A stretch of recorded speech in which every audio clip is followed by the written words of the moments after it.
열왕기하 14장 1절에서 16절까지 말씀을 살펴보도록 하겠습니다. 남유다의 9대 왕 아마샤의 통치와 북이스라엘 왕 요아스의 통치 종결부입니다. 1절에서 14절은 유다 왕 아마샤의 통치입니다. 이스라엘 왕 여호와스의 아들 요아스 제2년에 유다 왕 요아스의 아들 아마샤가 왕이 되었습니다.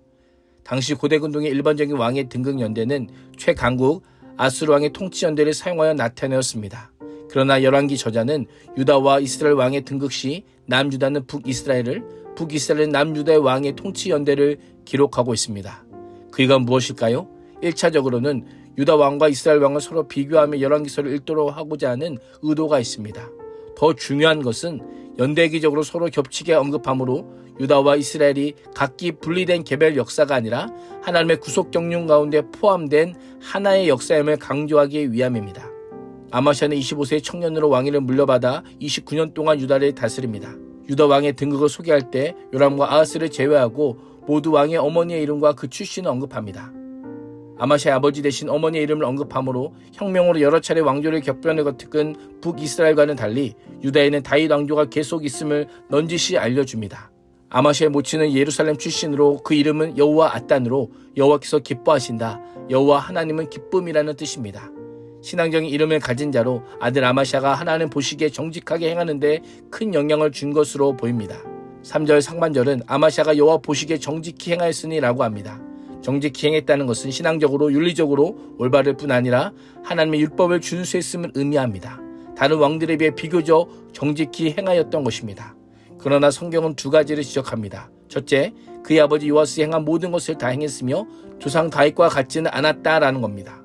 북이스라엘 왕들을 평가하는 기준은 여로보암의 죄를 따랐는지 여부에 있다면 남유다 왕을 평가하는 기준은 다윗의 믿음과 행위를 따랐는지의 여부입니다.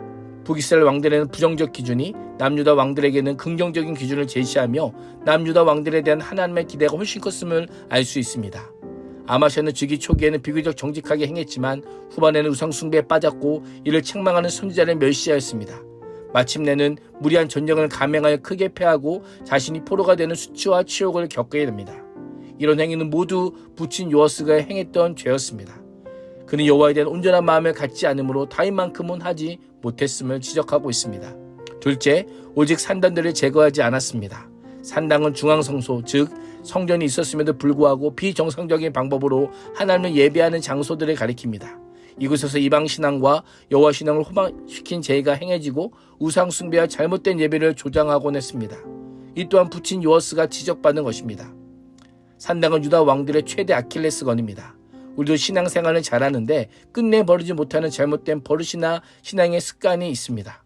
다윗처럼 순전한 신앙으로 나아가지 못하게 만드는 것이 무엇인지 돌아보며 과감히 버릴 수 있어야 합니다.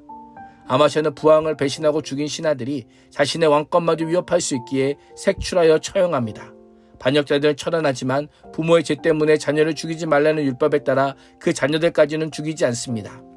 그러나 이러한 행동은 처형당한 자들의 후손에 의해 아마샤 자신이 보복당할 수 있는 매우 위험한 일이었습니다. 그러나 복수심에 젖어 자신의 고난의 개인적 감정을 해소하는 데 사용하지 않고 위험을 감수하고서라도 말씀에 근거하여 통치함으로 하나님의 공의를 실현하는 데만 사용함으로 여호와 보시기에 정직하게 행합니다. 아마샤는 대내적으로 왕권을 완전히 확립할 뿐 아니라 국제관계에 있어서도 상당한 영향을 발휘하여 다윗이 에돔을 굴복시킨 소금 골짜기에서 에돔 사람 10,000명을 쳐 죽이고 셀라까지 쳐서 취하게 됩니다. 유다가 에돔과 전쟁 중일 때 북이스라엘 용병들이 유다 성읍들을 약탈하고 3,000명을 죽이는 악행을 저지릅니다. 이에 아마샤는 요아스에게 오라 우리가 서로 대면하자라고 도발합니다. 승승장구가 오히려 그에게 독이 된 것입니다. 이 어리석은 결정은 신하들과 논의 끝에 이루어진 것이었습니다. 북이스라엘 왕 요아스에게 도전하지만 요아스는 우화를 들려주며 아마샤의 도발을 거두라고 경고합니다. 아마샤를 레바논의 가시나무로 자신을 레바논의 백향목으로 비유하여 자신이 아마샤보다 훨씬 우월한 존재임을 노골적으로 드러냅니다. 요아스는 아마샤가 에돔에게서 대승을 거둬들인 교만한 상태임을 지적하며 아마샤는 이에 만족하고 내 왕궁이나 들어가라는 모욕을 듣습니다. 도발을 멈추지 않으면 화를 초래하고 그와 유다가 모두 망할 것이라는 경고도 듣습니다. 실상 요아스의 말은 구구절절 모두 옳습니다. 아픈 말이라도 옳으면 들어야 합니다. 그러나 많은 사람들이 아픈 말은 들으면 감정이 상한다, 기분이 나쁘다라고 하며 고집을 부립니다. 결국 요아스와 대결을 벌이다가 오히려 역공을 당해 예루살렘 성벽 일부가 허물어지고 성전과 왕궁에 있던 은금 모든 기명을 탈취당하고 사람들은 불모로 잡혀갑니다.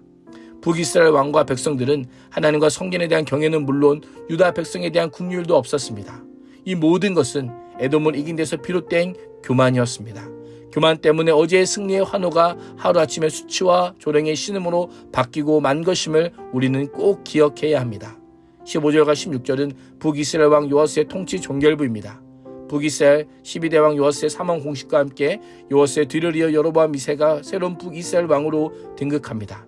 이를 통해 후손으로부터 4대까지 왕위를 지속시키겠다고 여호와에게 약속하신 말씀을 여호와께서 신실하게 이뤄가고 계심을 보게 됩니다. 남유다 아마시아의 통치는 작은 성공이 교만함으로 이루어질 수 있음을 경고하며 늘 하나님의 은혜를 기억하게 합니다. 북이스라엘 요아스의 통치의 종결부는 약속에 성실하신 하나님의 역사를 강조합니다. 페달을 계속 밟지 않으면 넘어지는 것처럼 우리도 하나님과 친밀한 관계를 계속하여 유지함으로 약속에 신실하신 하나님의 은혜를 충만히 경험할 수 있기를 축복합니다. 기도하겠습니다.